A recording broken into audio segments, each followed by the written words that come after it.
What's up, everybody? I'm Camarray. And I'm Zaiah. And this is the Music Report Card. Well, albums are reviewed based on the vocals, lyrics, the production, and the sonic vibe of the album. This week's album, we are going to be reviewing Keith Urban, The Speed of Now, Part 1. But first, let's get into some music news.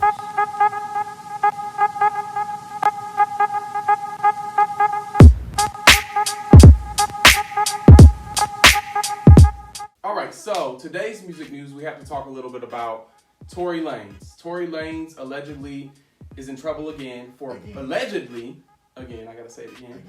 beating up Prince from Love and Hip Hop Miami at a nightclub in 2019. So, I don't know what's going on with Tory, but I think he did it. I think he got Little Man. He's a hood rat. .com. Yeah, but I think he did it. Like, I feel like he's, like, I don't know what he's going through. He might, I mean, not to joke about it, he might, like, for real be needing, like, some counseling or something like that. But I feel like he's got a lot of things going on in his life to where he's, what's the word, like, when a little kid acts out, you know what I'm saying? Like, where they, Little man syndrome, like you said. Yeah. And I think, you know, with the situation with Meg, and then now we're hearing reports of him beating up, Prince from Love and Hip Hop Miami, I think something's going on.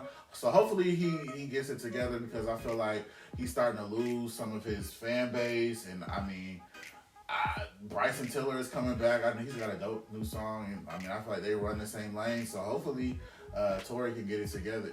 Ha! You see what I did there? They in the same lane. All right. Alrighty. In other news, let's talk about another downfall in the music industry. Takashi 6ix9ine, whose latest album, Tattletales, was set to do huge numbers. I mean, he's got a huge fan base, everything online, he's popping, but his album tanked. It bombed. It was shitty. It sold like wood. It was Tattletale ass. Right. Oh, snitching ass. That's what you get. I was playing. But no, he actually sold like 50,000 records, which is really, really low for an artist of his stature, I guess you can say. And the actual #1 spot ended up going to Big Sean's latest album, Detroit 2, which I love. I named it a classic last week. But I think it's really interesting that Takashi's album didn't sell as well as he projected, because it's like this whole underlying factor of this snitching thing, and then he's saying that the Spotify's of the world and Apple Music didn't have his picture on the homepage, but it's like his fan base, in my opinion, should have been able to help sell this record. And I mean, he's out on the streets like giving it away now, which is kind of like a crazy situation to me. So I don't know, what you think? I mean, I think that he, after getting out, he came out hard, but gimmicks only last but for so long. Yeah, and I felt like he really didn't have a strong first single with the Nicki Minaj song. I feel like it was like a shock value that he did a song with Nicki, but then there was really nothing else to really follow it up and carry the album to sell as much as he projected. So I mean, I guess that's a lesson to today's artists, is make sure that you support your album. Make sure you have videos and strong singles that will help push your album. Yep, so let's get into Keith Urban. Yes, I'm excited about Mr. Urban. What are your thoughts about the album overall? Okay, so I was a little skeptical when I saw that Keith Urban was releasing an album. I was like, I don't know if we want to review this one. It's not really in my lane, but I stepped in and said, sure, let's do it. Yeah, you did. You can sing it. Yeah, I know he sings. Like, he has a song with Carrie Underwood called, I can't remember the name of the song at this time, but he has The Fighter is the name of the song, and I love that song. I've loved him since he, came out. I just didn't really know album-wise what he was going to give and where he is artistically. But with this album, I became a fan. You became a fan? I became a fan, like a real fan. Okay. Yeah, so let's go ahead and get into it. Let's talk about some of our favorites, some of the downfalls that we feel there are. Let's start with you. What you got to say? So, Superman, which is already out and everything. It's already been a thing before the album. Mm-hmm. Superman, I love that song because I love when songs are upbeat, but they're not talking about something that's so upbeat. Okay. So when you have something that's kind of a sad song, even though he's saying like, I felt like Superman when I was with you. And the song is really about this, kind of like this lost love that has almost like kind of little August from Taylor Swift's album. But just this summer love, this summer thing that happened that he is remembering, and he had so much fun, and he felt like Superman in that situation, but he's thinking back and reflecting on that situation and still looking back like, wow, whatever happened to her? Where is she at? Is she still out here breaking the hearts of these guys who play these guitars? And I love the feel of that song. Guitars. You listen to a little bit too much, Keith Urban. I love that song as well. But I'm gonna jump into my favorite song, which is "Change Your Mind." And I just two things I'm gonna say about "Change Your Mind" and the overall album and country music as a whole. I just love the way country artists are able to illustrate. I feel like I learned a lot just listening to country artists. I just love how they take their time and paint the picture of what's happening, and you really can almost immerse yourself in the story and almost see yourself in the story. And also with "Change Your Mind," I love it. I don't know if country fans, forgive me if I'm wrong, but I feel like although they're not like in your face, I love the background vocals throughout this entire album. I don't know if that's like a thing. I didn't really hear it with Taylor Swift and maybe a couple other Carrie Underwood. I don't really hear that the background vocals, strong background vocals on there. You didn't hear it on Taylor Swift? No. Okay. Oh, is that a thing? I have to go back and listen. Hers wasn't exactly a country album either, but okay. Well, yeah, but Keith Urban's background vocals, like the I love like all of those little nuances that he put in the song to make it make sense. But as far as the song is concerned, I just love what the song is talking about. And it's like, I feel like with R&B music, you get all of these stories of you cheated on me and you did this and that. And, that's what R&B music kind of is.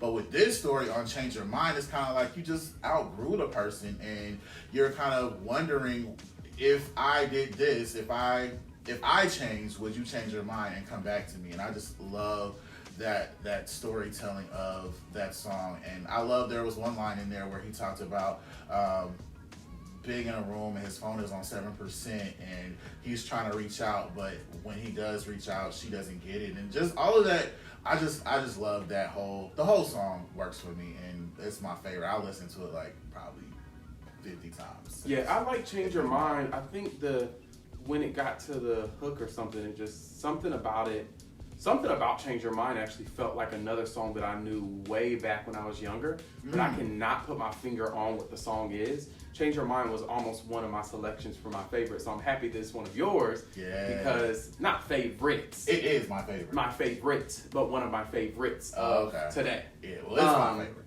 Yeah, I got you. But moving right along. So my next favorite is "Better Than I Am." I love "Better Than I Am." I think it sounds like a classic song. It's really what stuck out to me was the vocals and the lyrics of that song. I just really like how he's talking about. You could clearly understand that he has made some mistakes in the past, but he's still willing to move on and move forward and be in this relationship and put his heart out on the line for things to still work regardless of the mistakes, and he wants to be better than he still currently is, because he still currently isn't as far along as maybe he was before, but he's willing to at least try it and just be able to move forward. So "Better Than I Am," I like that. Yeah, I love that song as well, but my next favorite is actually, and these are all in order for me, like I love these songs, and it was hard. What order? Like order from your favorite to least. Okay. Well, I don't have any least favorites. But, and I feel so bad because I looked at the video and this song was like 5 months old, but God Whispered Your Name, ladies and gentlemen. If you are an R&B fan, like I know we probably cater to a little bit more of the R&B hip hop niche of. You got some little gospel upruns too in that song. Listen, I implore you, go listen to God Whispers Your Name. Yeah. That song for me is like, it just feels so good. Like you mentioned, some of the gospel, the feel, the soulfulness in it, and you mentioned vocal. I just love what he did with his vocals throughout the album, but definitely on this song. I felt everything that he was saying, and it was like he had like this cry in his vocal, and I just felt everything that he was singing about. And God Whispers Your Name. The song is beautiful. He emoted immaculately. I'm using great dictionary words today, man. But yes, God Whispers Your Name. I hope everybody that's watching this will go and listen to that song. It's beautiful. Okay? All right, so my next favorite song is We Were. We Were, I love that song similar to why I love Superman.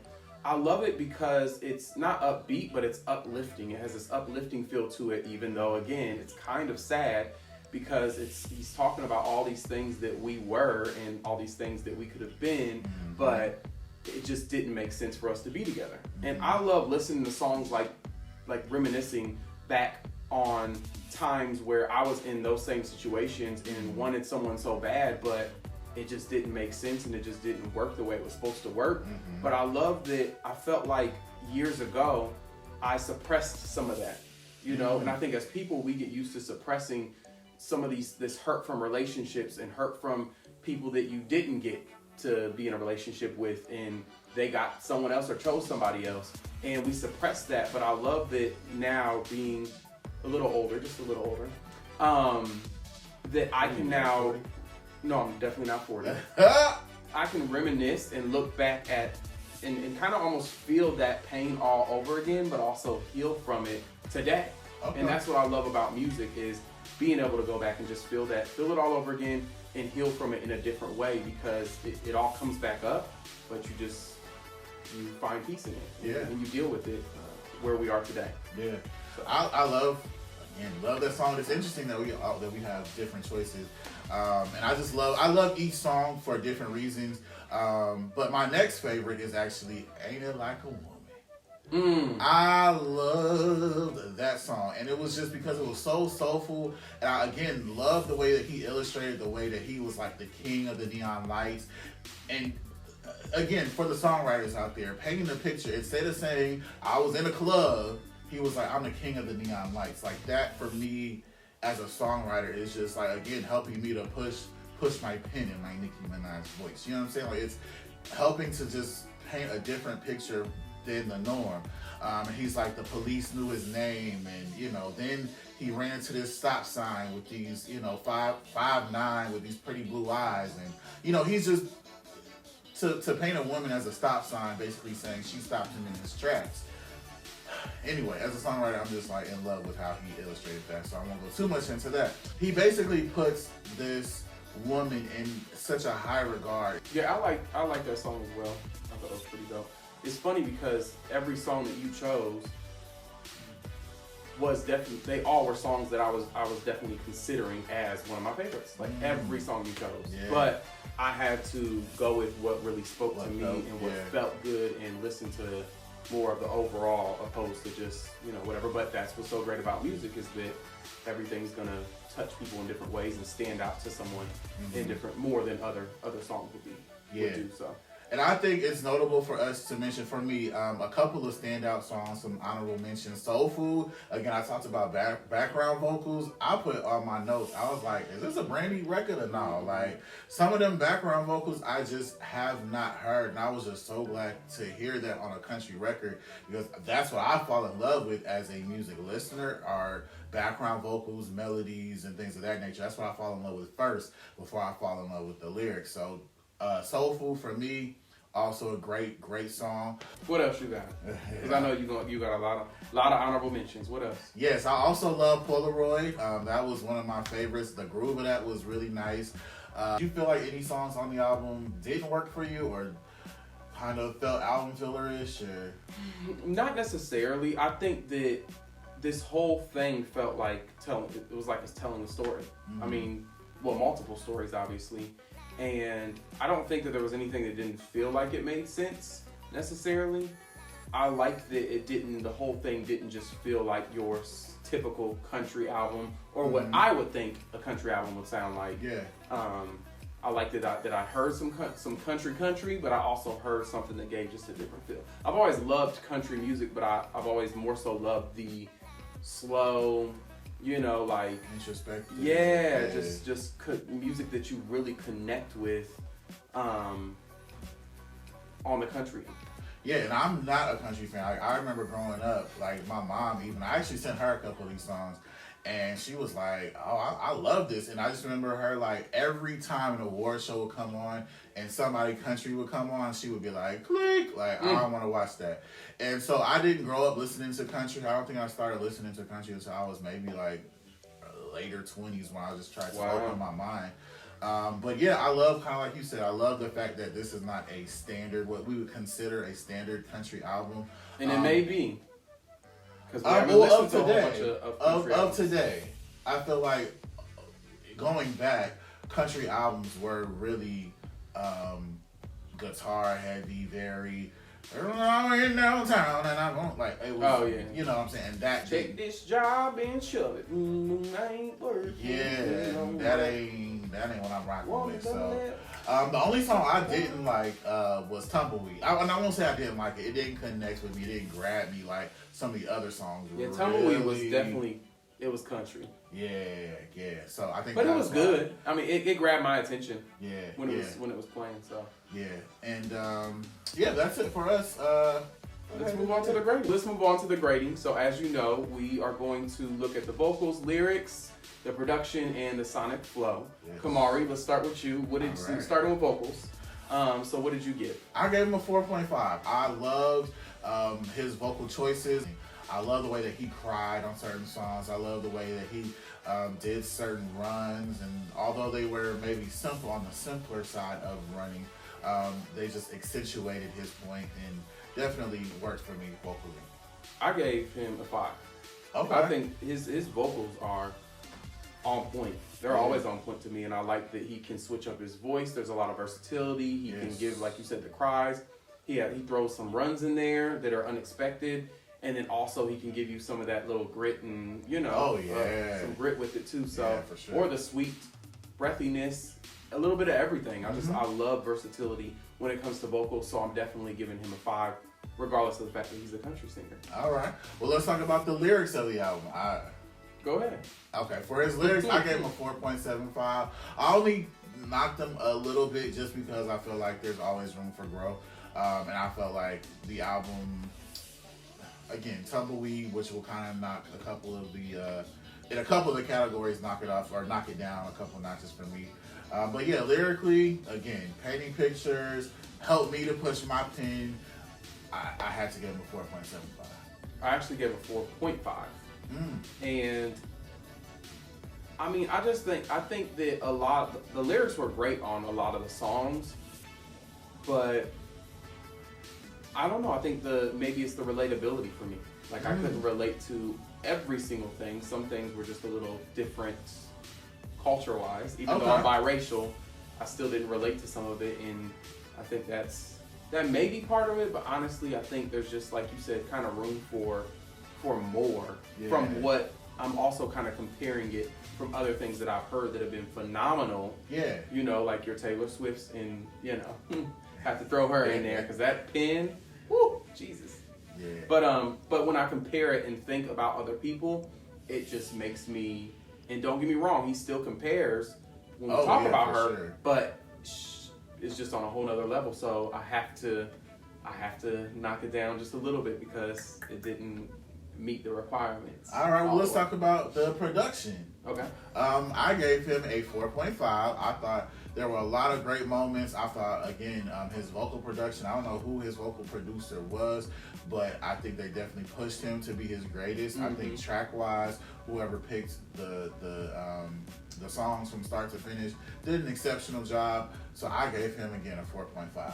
I gave him a 4. So the production was slamming, banging, whatever, but and it sounded definitely like really, really good. I love that the guitar, the instrumentation, all these different things were definitely in my face, and his vocals were still above it a little bit. But I will say on some of these songs where he was stripped down, I can almost hear the effects on his voice, but I'm also that type of listener that I know what it sounds like when I go in the studio and how it translates my voice when an effect is put on there and different things like that. And sometimes I feel like people get kind of a little further away from their natural voice when they put a lot of effects on there. Some of the songs, it took away from it a little bit. and I just wanted to hear that clarity and that tone, but there was like this effect that was just humming in my ear, and it just, you know, it was like under, I don't know if he does similar to what like a Beyonce would do. I know in certain tracks she would have the clean track with these clean vocals, and then have another track of those same vocals on another track, but amplified and turned down a little bit, so you get this effect behind it. But the type of songs that he was singing didn't really call for that. So I don't know if it was the similar thing going on, but I just heard this little nuisance, and I wanted just to hear the beautiful tone that he has, you know?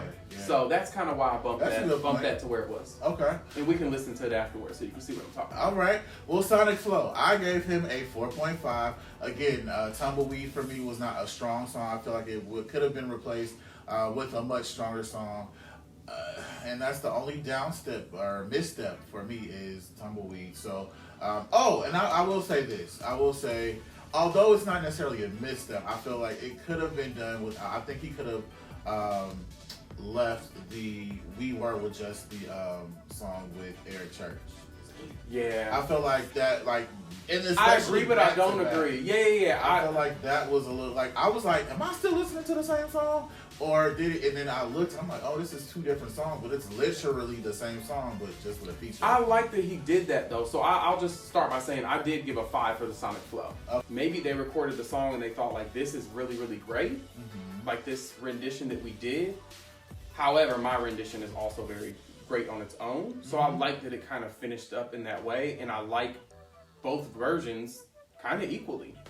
Yeah, I think it just would have made sense, in my opinion, if they were going to do that, to put the, I would actually put, if it were me and my album, I would have put the featured version towards the middle of the album somewhere, wherever it makes sense, and then left the regular version at the end, so it's kind of like a nice little treat. They could have probably put it in there for Tumbleweed.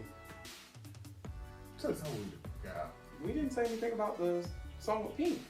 You didn't like that one? I did. I loved the entire record minus Tumbleweed. Like, I loved the song with Pink. Yeah, I loved it too. There was something about it that kind of annoyed me when they got to. There was a part of it where they were both singing together and they did kind of a cool melody, but it just didn't feel right for the song to me, in my personal opinion. But nonetheless, it's still a great song. Album-wise, the flow throughout, I felt really good. Yeah. And yeah, so with those particular scores, yes, that gives us a 4.5, or gives Keith average. A 4.59 average. Yes. Which ends up being what percentage, Camarray? A 91.80. And gives him what grade? Drum roll, drum roll, drum. Oh, should we give him maybe not a drum roll, like a guitar roll, like a drum, or a bass? Oh no, that's probably not right. That sounds like DJ. Sound like Lil Baby or somebody. Right. But that gives him a drum roll A-. I think that's solid. I really, really do like the album. I think I'm going to go back and listen to it like a whole lot more and really soak it in, just like you did with Taylor Swift. Yeah, I think I'm going to continue to listen to Taylor Swift. I may come back and listen to this a little bit, but it's Taylor Swift. It'll be interesting. I feel like, and hopefully you guys, by the time we get there, you guys will see. I want to put together like our top albums of the year. I think it'll be interesting to see where some of who we think might fall at our top may come a little lower in our grading. So I know Taylor Swift is definitely probably going to be at the top of yours. I don't think anybody's topping that for you. Hopefully somebody does, though. I don't think so. I love Big Sean. I love Keith. I love Brandy.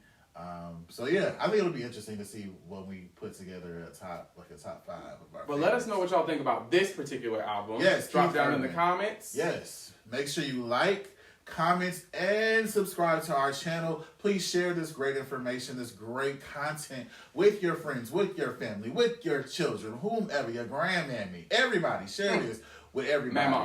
Mamaw June. Meemaw. With that being said, I am Camarray. And I'm Zaiah. We'll talk to y'all later. Thanks for watching. Peace.